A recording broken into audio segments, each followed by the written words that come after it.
আপনার মদ যারা সাপ্লাই দেয় সেই বড় বড় মাফিয়াদেরকে আপনি ধরেন, ক্যাসিনোগুলো বন্ধ করেন, সেই কনসার্ট বা কোনো একটা কনসার্টে ঢুকাটাও তো আপনাদের আসলে অ্যাবিলিটি হয় না। কেন একটা দুর্বল মানে মাজারের মধ্যে আপনাদেরকে মাজার বন্ধ করে দিতে হচ্ছে? যেখানে যেখানে মদ গাঁজা বা এরকম অবৈধ কোনো কিছু হয় সেই গডফাদারদেরকে আপনারা ধরেন, সেটা করলেই তো আসলে সেই চোরাচালানগুলো আপনারা ধরেন, তাহলে সেই জায়গায় তো আটকে যায়। সেই মাদক নিয়ন্ত্রণ না করে আপনারা একদম সংখ্যালঘু একদম দুর্বল মানুষদের প্রতি যদি আঘাত করেন, সেটা তো আসলে কোনো সমাধানের রাস্তা হতে পারে। আপনি আমাদের অভ্যুত্থান যদি অস্বীকার করতে না পারেন, তাহলে আমাদের কোনো নির্দিষ্ট দলের থেকে একটা নির্দিষ্ট গোষ্ঠী শুধুমাত্র এই অভ্যুত্থানের ফলভোগ করবে তা তো হতে পারে না। এই মাজারে আমরা দেখতেছি যে হামলা চলতেছে, এই হামলাগুলো আসলে আলটিমেটলি সেই স্বৈরাচারের হাতই শক্তিশালী করতেছে, যাকে আমরা অভ্যুত্থানের মধ্য দিয়ে নামাইছি। তার কারণ তারা দেখাতে পারতেছে যে দেশের সাম্প্রদায়িক অবস্থা খুবই খারাপ, দেশে হচ্ছে গিয়ে উগ্রবাদী দল ভরা।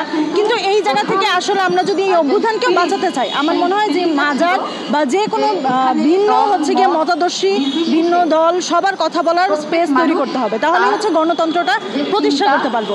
তা আমরা হচ্ছে আজকে দাঁড়িয়েছি যে মাজারের যে হামলাগুলো চলতেছে তার বিরুদ্ধে আমরা চাই কেউ কারোর উপর জুলুম করবে না, জোর করবে না। এই বাংলাদেশের সবাই তার তার বিশ্বাস নিয়ে নিরাপত্তায় মানে বাঁচতে পারবে, এই দাবিতে দাঁড়িয়েছি।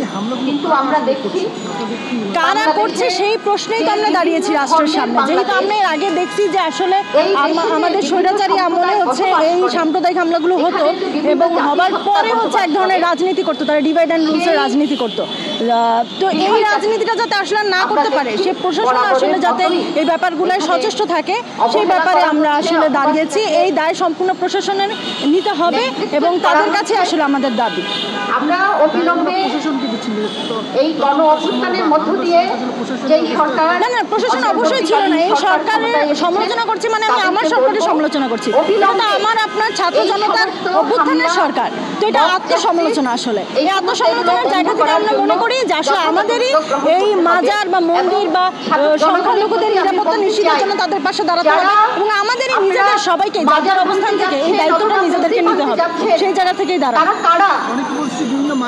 আপনারা কিন্তু দেখবেন যে দরিদ্র মানুষ, সেক্ষেত্রে আমি আপনাকে একটা প্রশ্ন করি, অনেক মাদ্রাসায় আমরা দেখি যে শিশু বলাৎকারের ঘটনা ঘটে বা ছোট বাচ্চাদেরকে পিটিয়ে মেরে ফেলা হয়েছে এরকম ঘটনা ঘটে, সে কারণে কি আমরা মাদ্রাসাগুলো ঘুরিয়ে দিব কি নাকি সেই অপরাধীদেরকে আমরা বের করে বিচার করবো কোনটা? নাহলে কোনো মাজারে যদি কোনো অবৈধ বা অনৈতিক কার্যকলাপ চলে তাহলে সেইটার বিরুদ্ধে আপনার ব্যবস্থা নেন, কিন্তু তাই বলে একটা গোষ্ঠী যাদের আসলে একটা শান্তির জায়গা একটা আস্থার জায়গা সেই মাজার, সেই জায়গাটাকে তো আপনি আসলে মানে আক্রমণ করতে পারেন না, ভেঙে ঘুরিয়ে দিতে পারেন না, এটা চরম পরিমাণের অন্যায়। সেই বক্তব্যকে অবশ্যই আপনাদের শুনতে হবে, সেটা যাচাই বাছাই করতে হবে। না হলে আওয়ামী লীগ সরকার এখানে থাকলে কি সমস্যা হতো? তারা সেই চর্চা আমাদেরকে করতে দেয়নি বলেই তো আমরা সবাই তার বিরুদ্ধে লড়েছি। ফলে নারী না সেটাই আমার কথা যে তাহলে অপরাধীকে আমাদেরকে বের করতে হবে, কিন্তু আশ্রয় এটাই তো হবার কথা ছিল। যাদের আশ্রয় নাই, যাদের মাথার উপর ছাদ নাই, তাদের তো আসলে মসজিদে ঘুমানোর কথা ছিল, তাদের তো আসলে মন্দিরে তারা মাজারে গিয়ে ঘুমাবে, তারা তো তার স্রষ্টার কাছে গিয়ে ঘুমাবে।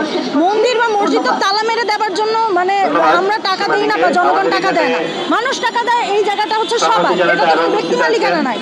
তো মাজারে যদি কেউ কি আশ্রয় নেয়, সেখানে সে যদি দিনের পর দিন থাকে, ইবাদত করে, প্রার্থনা করে, তাতে অসুবিধা নেই, তার শান্তি সেখানে, তার বিশ্বাসের জায়গা সেখানে। আপনি কোন অধিকারে বলেন আরেকজন মানুষের বিশ্বাসকে আপনি মানে ঠেঙিয়ে তুলে দিতে পারেন, সেটা আমরা জানি না। আপনারা যদি বলেন যে সেখানে কোনো অন্যায় কাজ হয়, আমি বলবো যে অন্যায় কাজের বিচার করেন, কিন্তু কারো বিশ্বাসের আপনারা আঘাত করতে পারেন না। আসলে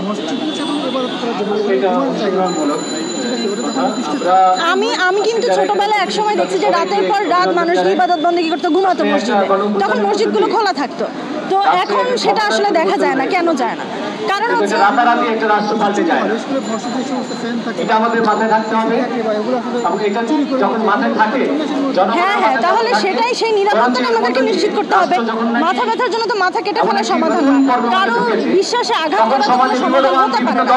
মানে এই দেশটা তো আসলে সবার, মনে করেন একটা ধর্ম, যে একটা ধর্ম মাত্র 3 জন আছে, 3 জনে মিলেই একটা ধর্ম তারা টিকিয়ে রাখছে, সেই ধর্মটি তারা পালন করতে পারবে না? আমরা মেজরিটি বলে এখানে তো আমরা প্রতিটা মানুষের দেশ, প্রতিটা মানুষ নিরাপদে বাঁচবে, প্রতিটা মানুষ তার নিজের অধিকারে বাঁচবে। সংখ্যালঘু বা ইনফিরিয়র নিয়ে বাঁচতে হবে না এই দেশে, সেই দেশটাই তো আমরা করতে চাই। তাহলে সেই দেশ দেশটা আমি যাতে গর্ব করে বলতে পারি মসজিদ থেকে বের হয়ে মাজারের ভাইটা আমার নিরাপদ, তাহলেই তো আমাদের সেই নিরাপদ দেশটা বলবে। তো আমরা আসলে সেই লক্ষ্যেই সেরকম একটা নিরাপদ দেশই চাই। আমরা আপনাদের পাশে দাঁড়াতে চাই, আমরা আপনাদেরকে হেল্প করতে চাই। আপনারা যদি না পারেন আরো অনেককে যুক্ত করেন। এখানে আপনারা যে কজন আছেন সেই কজন নিয়ে একটা রাষ্ট্রের যে পুরো প্রকল্প তাকে পরিচালনা করার জন্য যথেষ্ট নয়, এটা আমরা ফিল করি। আচ্ছা, মদ জুয়া বা হচ্ছে এগুলোর জন্য আপনি বার বন্ধ করেন, আপনার মদ যারা সাপ্লাই দেয় সেই বড় বড় মাফিয়াদেরকে আপনি ধরেন, ক্যাসিনোগুলো বন্ধ করেন, সেই কনসার্ট বা কোনো একটা কনসার্টে ঢুকানোও তো আপনাদের আসলে অ্যাবিলিটি হয় না। কেন একটা দুর্বল মাজারের মধ্যে আপনাদেরকে মাজার বন্ধ করে দিতে হচ্ছে? যেখানে যেখানে মদ গাঁজা বা এরকম অবৈধ কোনো কিছু হয় সেই গডফাদারদেরকে আপনারা ধরেন, সেটা করলেই তো আসলে সেই চোরাচালানগুলো আপনারা ধরেন, তাহলে সেই জায়গায় তো আটকে যায়। সেই মাদক নিয়ন্ত্রণ না করে আপনারা একদম সংখ্যালঘু একদম দুর্বল মানুষদের প্রতি যদি আঘাত করেন, সেটা তো আসলে কোনো সমাধানের রাস্তা হবে না। আপনাদের কাছে প্লিজ আবার অনুরোধ করছি, যারা পরিচালনার দায়িত্বে আছেন এই পুরো কাজটাকে পরিচালনা করার জন্য আরো বেশি জনগণের সাথে সম্পৃক্ত হন, জনগণের কথা শুনুন এবং পরামর্শ গ্রহণ করুন। পরামর্শ গ্রহণ করে সেটা স্বচ্ছতার সাথে, আমি বলবো স্বচ্ছতার সাথে। বেশ কিছু জায়গায় অস্পষ্টতা তৈরি হয়েছে, সেই অস্পষ্টতা। আচ্ছা, এই ক্ষেত্রে আমি আসলে বলতে চাই যে কোনো নির্দিষ্ট দল নির্দিষ্ট ধর্ম আমি কাউকে দোষারোপ করতে চাই না। আমি বিশ্বাস করি যারা এই কাজগুলো করছে তারা আমাদের শত্রু, তারা গণশত্রু, তারা অভ্যুত্থানের শত্রু, তারা বিভিন্নভাবে এই অভ্যুত্থান যে ব্যর্থ সেটা প্রমাণের জন্য বিভিন্ন জায়গায় এই সন্ত্রাসী কার্যক্রমগুলো চালাচ্ছে, এই জোর জুলুমগুলো চালাচ্ছে, এই অরাজকতা চালাচ্ছে। আমাদেরকে এই অভ্যুত্থান বাঁচাতে হলে, মানুষের নিরাপত্তা নিশ্চিত করতে হলে এই যে যারা এই কাজগুলো করছে তাদেরকে প্রতিহত করতে হবে। এটা আমি আসলে জেনারেলাইজ করে কোনো পুরো একটা গোষ্ঠীর ওপর আমি চাপিয়ে দিতে রাজি না।